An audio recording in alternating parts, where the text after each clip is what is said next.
noches, bienvenidos a su segmento de salud y bienestar en Buenas noches y buena suerte. De este lado te saluda Karina Taveras.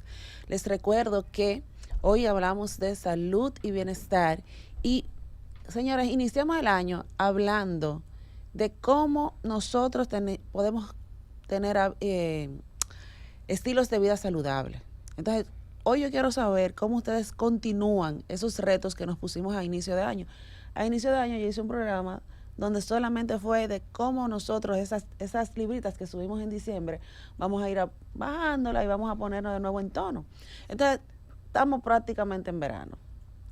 Y en verano tenemos que estar on point, tenemos que vernos bien, tenemos que sentirnos bien. Y claro, esto lo hacemos llevando un estilo de vida saludable, con hábitos que nos mantengan ese estilo de vida saludable. Mire, les recordamos que estamos por la 92.5 FM para el Gran Santo Domingo, zona sur y este, 89.7 FM la región norte y 89.9 FM Punta Cana. Entonces, hoy me acompaña en cabina Ingrid de Paula, quien es médico y cuenta con especialidad en nutrición clínica. Tiene una maestría en obesología y dietética. Ha profundizado su preparación en seguridad alimentaria y nutricional, también en el ámbito escolar. Muy buenas noches, Ingrid, ¿cómo estás? Bienvenida. Buenas noches, gracias Karina por esta invitación. Realmente me siento muy feliz por estar aquí compartiendo con ustedes, pues acerca de temas bastante interesantes que tienen que ver directamente con la mejora de la calidad de vida. Así que acá estamos. Gracias a ti por venir. Cuando hablamos de bienestar, todos entendemos que queremos estar bien, sentirnos bien y posiblemente comer bien, pero dentro de comer bien, a veces el chicharrón es algo de lo que a mí me gusta y eso posiblemente está dentro de lo que es comer bien.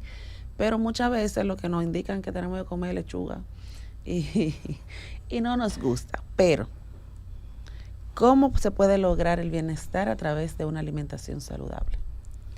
Y excelente pregunta la que me haces, Karina. Realmente la alimentación saludable es un elemento fundamental para poder, como bien mencionabas, tener bienestar. ¿Qué es bienestar? Bienestar es estar sano, no solamente desde el punto de vista físico, sino también desde el punto de vista emocional, con las emociones, y eso evidentemente que impacta en la calidad de vida de cada persona. Entonces, sentirnos bien de manera general. De manera general.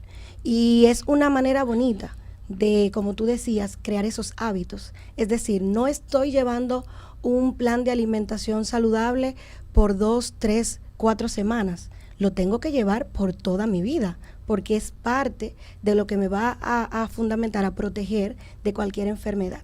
Y eso da con la realidad que tenemos ahora. Realmente en el mundo tenemos una realidad nutricional que podríamos decirle los polos.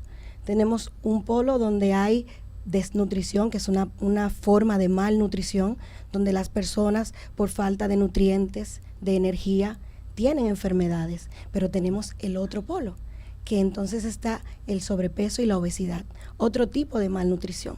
Entonces, frente a esto, la alimentación saludable es la salida solidaria, la salida fundamental para poder tener ese equilibrio que necesita nuestro organismo para estar sin enfermedad. Cuando tú me hablas de alimentación saludable, yo no quiero que me restringas muchas cosas, porque mira qué pasa. Nos ponemos una dieta, como mencionabas, y la duramos 1, 2, 3 semanas esa dieta. Así es. Y vemos un cambio, ciertamente. Pero ocurre el efecto rebote porque yo la sigo al pie de la letra esas 3 semanas, pero después siento que me estoy muriendo del hambre o quiero comer algo que me apetece, pero no está dentro de esa dieta. Entonces, cuando tú me hablas de alimentación saludable, ¿qué sería? Y dentro de esa misma alimentación saludable, puede haber ese tipo de comidas trampas que se dice la gente cuando va al gimnasio. Yo voy a matar en el gimnasio una semana y el fin de semana me voy a dar mi comida trampa. Bien, bueno. Cuando hablamos de esa alimentación saludable, bueno, antes de decirte esa parte, permíteme, qué bueno que lo tocaste, porque yo seré feliz si tú y toda la audiencia pues se quedan con esta parte. Cuando hablamos de dieta, para que no me le tomen miedo a la palabra, dieta es todo lo que comemos en el día. Es decir, que ahora si tú me le vas a poner un apellido, dieta saludable, dieta no saludable. Entonces, cuando hablamos de esta parte, siempre es bueno que tomen en cuenta esto. Y como tú dices, ¿de qué manera me estoy alimentando?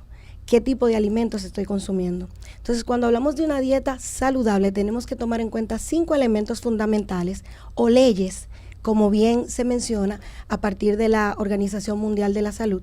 Y es que lo primero que una dieta saludable debe de cumplir es que sea completa, que sea adecuada. Y cuando yo digo que una dieta sea adecuada, pues me refiero a que debe de suplirme mis necesidades nutricionales, a que debe de cubrirme mis necesidades desde el punto de vista energético.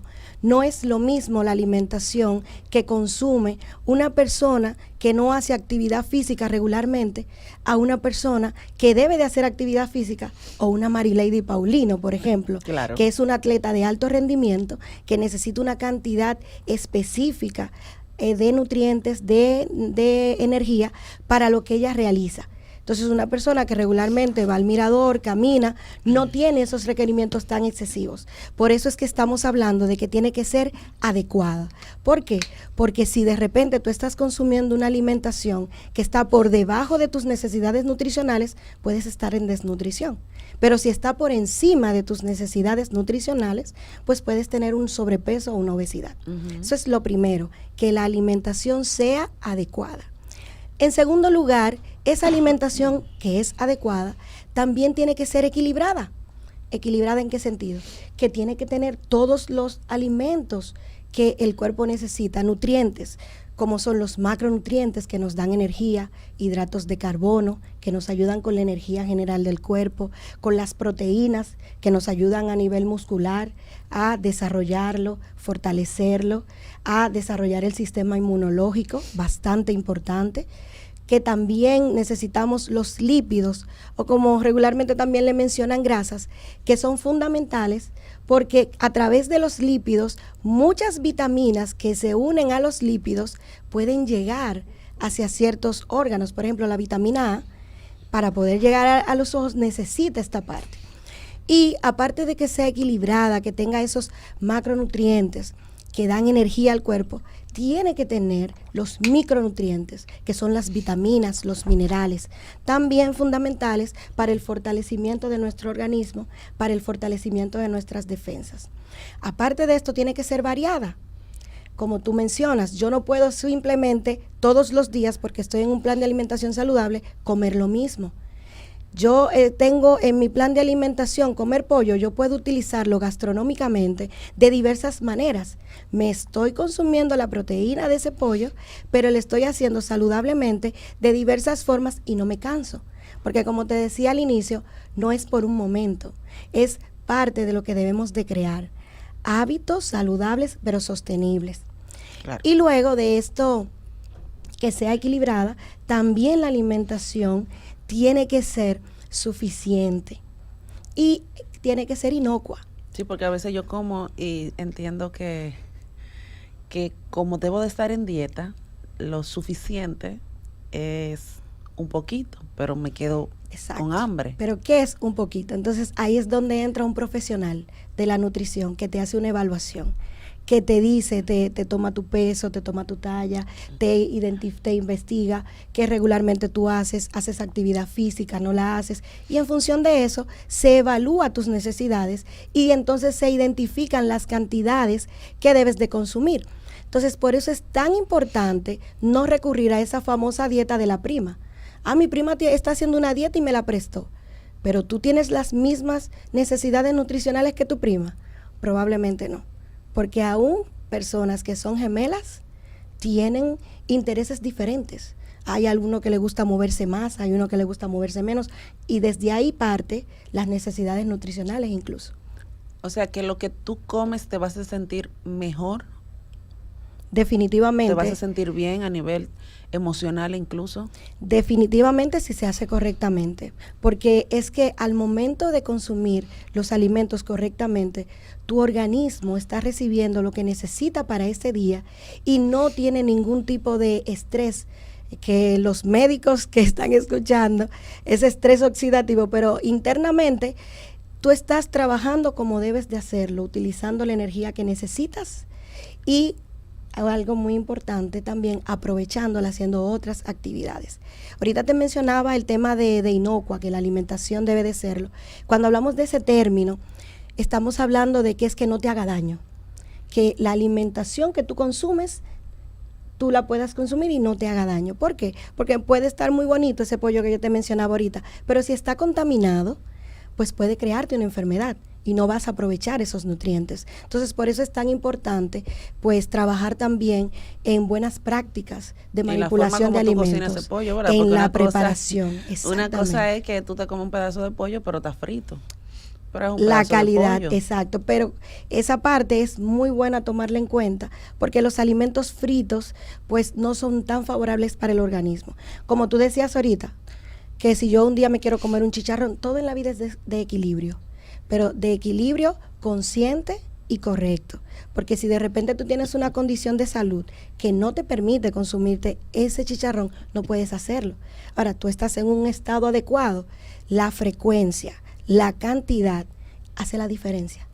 Tú no vas a comer chicharrón todos los días, porque no es lo recomendable, pero tú lo puedes consumir en algún momento, que no sea una cantidad muy grande, muy exorbitante, pero que sea una cantidad para tú comerla saludablemente. ¿Tú consideras, así como ha variado bastante nuestra forma de nosotros alimentarnos, tal vez por el día a día, por el día que tenemos que es muy caótico, de esta misma manera es posible que haya variado la forma de cómo se alimentan los niños? Claro que sí. Y de hecho eso que yo te mencionaba ahorita del aumento de los números a nivel mundial, y nuestro país evidentemente no es la excepción, desde el punto de vista de sobrepeso y obesidad, pues nos da una vertiente sobre eso. Realmente ahora mismo con el tema de la rapidez, con el tema de la inmediatez, a veces no se detienen a poder darle al niño lo que realmente necesita consumir. A veces a mi consulta me llegan pacientes menores y que están en sobrepeso. Y los padres me dicen, no, porque él no quiere comer, él quiere comer de todo, él no quiere llevarse. Y yo, ¿y quién se lo compra? Porque el niño no tiene dinero, no tiene poder adquisitivo para comprar tales o cuales cosas. Entonces, eso realmente que debe de ser un llamado a la reflexión a los padres, de que realmente hay una responsabilidad, de que deben de tomar en cuenta, de que conscientemente no pueden llevar todo a su casa. Temas la como manera en la que las hacemos galletas. las meriendas de la mañana para llegar al colegio. Exactamente, lo favorable es que sean saludables. Hay muchas recomendaciones, ahora con la tecnología se puede bien utilizar, no con cantidades directamente, sino con esas recomendaciones fundamentales, que debe de tener una fruta, que debe de tener hidratos de carbono para la energía del niño, que debe de tener alimentos proteicos, porque los niños están en pleno etapa de desarrollo. O sea, Entonces si necesita proteínas. Si yo le pongo una galleta, un sándwich y le pongo una papita y un jugo. Ahí tenemos que discriminar. Cuando tú me hablas de la galleta, yo te lo negocio mejor por el sándwich. Y que ese sándwich tenga tomate. Porque todo eso como complementario, tú ves, es complementario. Todo eso va dentro de una misma. Exacto, pero desde ahí se va creando ese hábito en el niño, porque es que el niño no sabe. A medida que el niño va creciendo es que va desarrollando el hábito. Entonces, ¿qué hábito va a desarrollar? A él no le va a hacer falta una papita, no le va a hacer falta un snack lleno de con excesiva sal, con sodio, si tú no se la das desde pequeño. Entonces, todo es el hábito. ¿De qué manera estamos llevando esa orientación? Entonces, ¿a qué yo apelo? Sí, tú puedes darle su sándwich, pero tú le agregas sus vegetales, tú le puedes poner su tomate, le puedes poner su lechuga, y puedes complementarlo con una fruta, que regularmente es lo más recomendable antes que el jugo, porque con el jugo ya toda la fibra se ha exprimido y entonces simplemente queda agua con más natural, azúcar. ¿verdad? Exacto, lo más recomendable son las frutas. Ok, bueno, que hay muchos niños en sobrepeso actualmente. Esto puede ser porque los niños se ponen muy ansiosos en los momentos de que, bueno, que ahora mucha pantalla, muchos celulares, mucha televisión, o es porque mucha permisividad, o la misma alimentación, lo que le estamos dando? ¿Qué tú consideras? Y al mismo tiempo quiero saber si un niño uno lo puede poner a dieta. ¿A qué edad? Excelente preguntas. Sí. Fíjate, hay muchos factores. Yo no te puedo decir que solamente uno determina esas situaciones que se dan, pero te voy a mencionar algunos puntuales. Realmente, como se dé la alimentación, la calidad de la alimentación incide bastante. Porque de repente cuando un niño no consume en la mañana, en sus diversas comidas del día, las cantidades de proteínas que le corresponden, pues la saciedad no se está dando, no se genera, porque la proteína fundamentalmente, aparte de todo lo que genera a nivel del músculo, del desarrollo, del fortalecimiento, también trabaja mucho en el tema de la saciedad. Y en nuestro cerebro, los centros de hambre y saciedad y sed, perdón, están muy cerca. Entonces a veces cuando hay sed, también las personas piensan que hay hambre que tienen y no, es sed. Entonces también el consumo de agua influye bastante. Las necesidades son fundamentales, nuestro cuerpo está en gran medida pues desarrollado con agua y es necesario. Nosotros vivimos en un país tropical, en un país donde hace mucho calor y se pierde agua por evaporación, por el sudor cuando están corriendo. Entonces es necesario también que puedan consumir suficiente agua. Y como te dije, la calidad sobre todo de la alimentación. ¿Qué le estamos dando? Es una autoevaluación necesaria porque eso fundamentalmente va a hacer la diferencia. Y no, un niño no puede estar a dieta. Hipocalórica en este caso, porque hay que ponerle su apellido, recuerda lo que te mencionaba al inicio. Entonces, regularmente no podemos ponerlo en un régimen como tal, porque no le debemos delimitar las calorías, la energía que él necesita. Ahora sí, el niño se debe de saber cuál es su talla, cuál es su peso, cuál es su situación nutricional. Si está en una situación nutricional por encima, y cuando se hace la evaluación de lo que consume regularmente, está consumiendo por encima de las necesidades energéticas y nutricionales que necesita, pues debemos de llevarlo al nivel que él necesita. Eso no es ponerlo en un régimen de déficit calórico. Dieta.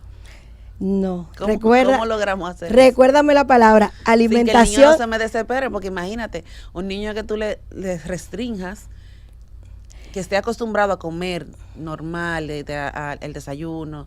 Bueno, tú me vas a decir también cuántas comidas o meriendas al día debe de comer. No sé si igual que un adulto.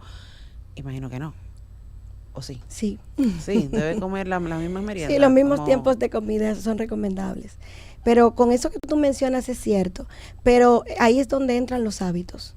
No es imposible. Probablemente sea difícil porque todo lo que inicia pues tiene su cierta resistencia, pero al niño hay que concientizarlo y explicarle el por qué es necesario que deba de consumir tales o cuales alimentos. Ahí también entran las variedades gastronómicas. Hay niños que no les gustan, por ejemplo, el huevo hervido, pero les encanta el huevo con vegetales. Entonces no podemos decir que él no está consumiendo proteínas porque no lo consume hervido. Entonces siempre es bueno escucharles qué te gusta, pero vamos a negociar. Mira, yo te voy a demostrar que de la manera que yo te voy a preparar este alimento te va a gustar. Es una forma de ir ayudando a que ellos vayan probando. Porque en muchos de los casos la negativa se da porque nunca han consumido un alimento y se niegan. Entonces ahí es donde tú vas haciendo el cambio de alimentos que tal vez no son saludables a alimentos saludables. Y vas creando esa cultura, ese hábito en ese niño que son una esponja. Sí, porque donde tú lo pongas va a absorber. Nosotros como adultos hay frutas o vegetales que no nos gustan y cuando estamos en un régimen alimenticio o en una dieta saludable, un plan de alimentación saludable, entonces tenemos que variar una cosa por otra o negociar, ¿verdad? Hoy en vez de tomar esto, voy a coger lo otro. Exacto. Pero me voy a mantener dentro de ese plan de alimentación saludable. Pero hasta en eso te digo que la alimentación debe de ser personalizada. O sea, existen diversos tipos de grupos de alimentos y en esos grupos de alimentos hay muchos alimentos similares. Si de repente yo no como yogur, ok, yo no te debo llevar en un plan de alimentación a consumir algo que definitivamente cuando tú lo consumes tienes incluso situaciones a nivel gastrointestinales. Ahora yo te puedo dar leche, te puedo dar huevos, te puedo dar todos los otros alimentos que pertenecen, el queso, que pertenecen al grupo del yogur, e igual te estoy suministrando los mismos nutrientes que te aportaría el yogur. Por eso la importancia de poder estar siendo asesorado, orientado por un profesional, porque a veces pensamos que un plan de alimentación saludable es algo radical, no es así, porque un profesional sí te va a decir qué cosas puedes consumir, qué cosas no. Entonces, por eso es tan importante. No es saludable que la persona se restrinja de consumir. La alimentación, mientras más variada, es más saludable porque nos va a suministrar todas las vitaminas, los minerales, los macronutrientes que nuestro cuerpo necesita. Y evidentemente, si eso no ocurre, pues vamos a tener una situación de déficit que nos puede llevar a una desnutrición. Ahora que menciona esa parte de que mientras más variada es mejor, a veces asumimos un tipo de dieta hasta porque está de moda. Porque esta es la dieta que lleva fulano, es la dieta que le funciona, entonces posiblemente a mí me va a funcionar, pero me voy a restringir de ciertos tipos de alimentos. Y en ese proceso también incluimos a la familia, en ese proceso de esos ciertos tipos de alimentos que restringimos. ¿Cómo eso puede afectar tanto a un adulto como a un niño? Yo restringirme de esos alimentos de repente, de manera abrupta, y cómo pudiera eso hacerme daño, simplemente por el hecho de que estoy asumiendo la dieta que el otro está llevando, porque yo veo que le funciona, pero no me acerca a un especialista para iniciarla. Exacto, bueno, eso es uno de los grandes errores que una persona puede asumir y sobre todo mucho mayor si con esto arrastra a su familia. Lo ideal, como yo te dije, esa es la esencia. La alimentación debe de ser variada. La alimentación debe de suministrarte los nutrientes y las cantidades que tu cuerpo necesita. Entonces, desde ya, todos los que nos escuchan, hagan ese análisis. ¿Estoy yo haciendo una dieta que le está haciendo un familiar, una prima, un hermano? No es lo recomendable. Lo recomendable es que pueda consumir la alimentación que su cuerpo necesita. ¿Y cómo yo lo sé? Hay que evaluarlo. Se debe de evaluar internamente, se debe de evaluar físicamente e incluso evaluarlo desde el punto de vista nutricional, identificando qué tú comes regularmente, cómo lo haces, a qué hora te levantas, a qué hora te acuestas, con una investigación alimentaria para entonces a partir de ahí darte las recomendaciones que tú necesitas, porque es que cada ser humano es diferente. Y como cada ser humano es diferente, con el tema nutricional no es la diferencia. Con el tema nutricional es igual. Cada persona necesita específicamente sus recomendaciones. Y si yo te pregunto cuáles son las señales de esa alerta de una mala alimentación que pudiera haber en niños, ¿cuáles son esas señales que como padre uno pudiera identificar? Bien, regularmente cuando un niño no está recibiendo la energía que debe de recibir, los nutrientes que debe de recibir, tú le ves un tanto fatigado, lo ves que no pone mucha atención cuando están en clases, porque no tienen el aporte nutricional que necesitan para que esté activo. También se puede reflejar en palidez, se puede reflejar en pérdida de peso, se puede reflejar también en pérdida del pelo, en diferentes elementos. Eso viéndolo en la parte de que haya déficit, de que haya baja cantidad de nutrientes. Cuando está en exceso, pues evidentemente estamos viendo el cuerpo pues un poquito más aumentado de peso, estamos viendo cómo los pliegos se ven un poquito más rollizos, como coloquialmente mencionamos. El niño también se siente cansado, porque déjame decirte, la obesidad es una enfermedad. Por eso incluso soy obesóloga, porque ya es una investigación muy profunda, es un proceso inflamatorio que tiene el cuerpo, porque hay muchas sustancias inflamatorias que se liberan cuando hay sobrecarga de grasa en el cuerpo. Entonces, así mismo tú vas a ver un niño que está apagado, que no quiere jugar en muchos de los casos, que puede lesionarse, porque muchas veces como están jugando, están saltando, entonces puede lesionarse alguna articulación. Hay muchos elementos que se pudiesen reflejar. Puede también detonar con alteración del azúcar en sangre, de la glucosa en sangre, alterarse también desde el punto de vista del colesterol en sangre. Y sí, he tenido casos de niños que han tenido alteraciones a nivel de bioquímico, a nivel de lo que acabo de mencionar, y es básicamente por el tema de la alimentación. Justamente, ya como para terminar esta parte, como te mencioné ahorita, los niños son diferentes. Hay algunos que les gusta comer y otros que no. Como médico nutricionista, ¿tú recomiendas que se le pueda dar a los niños algún tipo de multivitamínico para ayudarlo con su aumento de apetito o no? Empíricamente no. Y cuando digo empíricamente es que si ese niño no necesita una suplementación, no hay por qué suministrársela. Y no me quedo solamente en los niños. Ahí también me voy a los adultos. Hay una cultura de yo estoy tomando tales y cuales suplementos. Tú necesitas ese suplemento. Tú te has hecho evaluaciones, tú tienes déficit. Tu alimentación que tú estás consumiendo ¿te puede suplir? Claro que sí. La alimentación como variada que yo te comentaba ahorita que debe de ser, a través de todos los alimentos que tú consumes, ahí te llegan todos los nutrientes que tú necesitas, macronutrientes y micronutrientes, es decir, vitaminas, minerales, todo lo que tú necesitas. Entonces, no hay, porque incluso eso es una pérdida de dinero en muchos casos, porque hay personas que están consumiendo suplementos que lo compraron, pero no saben si lo necesitan. Un gasto de dinero. Y déjame mencionarte algo. Hay muchas personas que se están provocando enfermedades por esto, porque hay vitaminas que sí, tú puedes perderla a nivel del sudor, cuando tú orinas, pero hay otras que no salen con el agua. Hay otras que se quedan en tu cuerpo, se acumulan y te causan enfermedades, como cuáles, la A, la D. Esas vitaminas deben de ser evaluadas antes de tú suministrártela. ¿Algunos consejos finales que nos puedas dar? Claro que sí. Vamos a comenzar por lo básico. Vamos a autoevaluarnos y vamos a ver de qué manera estoy consumiendo los alimentos. Y vamos a comenzar a aumentar los vegetales en el plato, a aumentar el consumo de frutas, vamos a aumentar el consumo de agua, vamos a trabajar más en actividad física. Dice la OMS, Organización Mundial de la Salud, que cada paso cuenta. Entonces, como cada paso cuenta, vamos a ser activos, vamos a movernos. Si tenemos que trabajar 8 horas, pues de esas 8 horas vamos a programar nuestro reloj y vamos a pararnos, vamos a caminar, vamos a generar de que esa alimentación que es saludable y que tiene energía, también sea utilizada al momento de tú hacer actividad física. Porque la alimentación por sí sola no basta. Debe de estar acompañada de un correcto proceso de actividad física, caminatas, si se puede correr con orientaciones correctas, pero sobre todo esto, vamos a tratar de tener ese amor propio. Tener una alimentación saludable, puedo decirte, Karina, que es tener amor propio. Excelente, muchísimas gracias, Ingrid.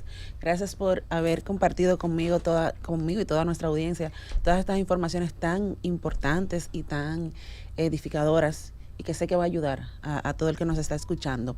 Justamente hoy es el Día Internacional contra el Bullying, y hablando de niños, en nuestro próximo bloque vamos a estar hablando de este tema, el Día Internacional contra el Bullying, con la psicóloga Raidy Marlin. Así que, señores, vamos a una pausa y ya regresamos. Gracias, Ingrid. Gracias a usted. Bullying. Raidy, buenas noches, bienvenida, ¿cómo estás? Muy buenas noches, Karina, gracias por la invitación. Mira, hoy no quise dejar pasar este día, que es tan importante, de cómo debemos hacer conciencia, de cómo debemos educar a nuestros hijos, de cómo podemos parar con lo que es el bullying. Cuando nos referimos al bullying en sí, ¿qué es el bullying que puede causar un niño a otro? Mira, el bullying no es más que una forma de violencia, de violentar. En el caso, si hablamos de menores de edad, estamos hablando de una violencia entre pares iguales.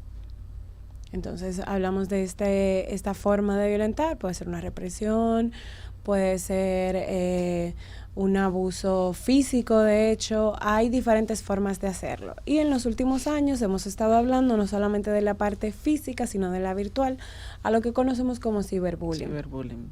Entonces, claro, el concepto a través de los años ha ido, no sé si evolucionando, pero sí que ha ido teniendo distintas formas. De hecho, el ciberbullying que había a inicios del 2000 no es el mismo ciberbullying que hay ahora. Y la información que circula o como circuló a inicios del 2000 no tiene la misma rapidez en la que circula en la actualidad. Imagino, y la forma también de hacer el bullying. ¿A qué edad es más común que se dé tanto el ciberbullying como el acoso escolar? Volvemos a lo mismo, como ha sido tan cambiante todo esto que está pasando, hasta hace poco se hablaba de la primera, segunda infancia y bueno, ok, pero ahora estamos viendo una accesibilidad que tienen niños y niñas hasta de algunos 5 o 4 años que empiezan con algunas bromas o igual que tienen acceso a tecnología, alguna tablet o algo que han visto, alguna conducta que imitan, entonces la estamos viendo a cualquier edad. Ahora mismo se nos está saliendo un poquito de las manos en términos de la misma accesibilidad o la misma imitación que tienen algunos niños y niñas.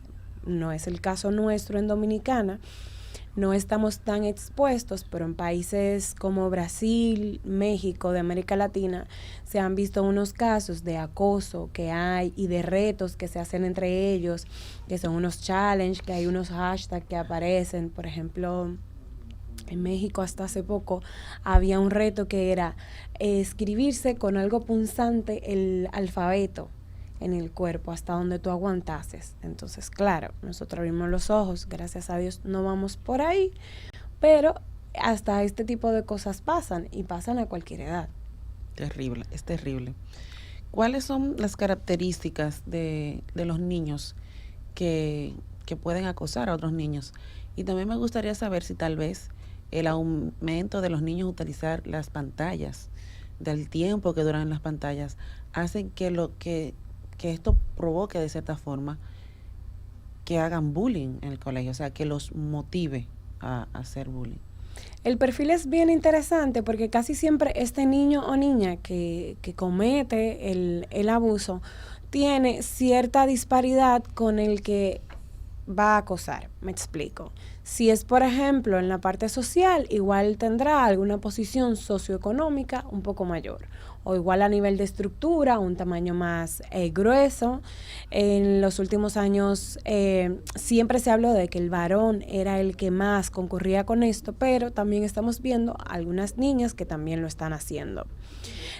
También en esa disparidad puede haber, por ejemplo, algún discurso que sea más elaborado de este niño o niña, el que acosa al acosado.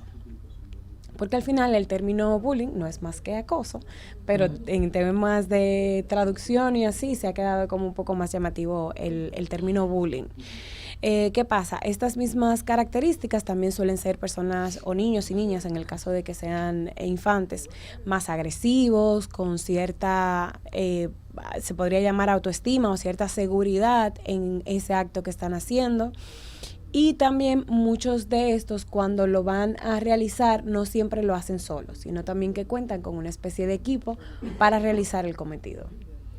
¿Qué debe hacer el niño que está siendo acosado? Lo ideal es que ese niño o esa niña tenga a dónde acudir.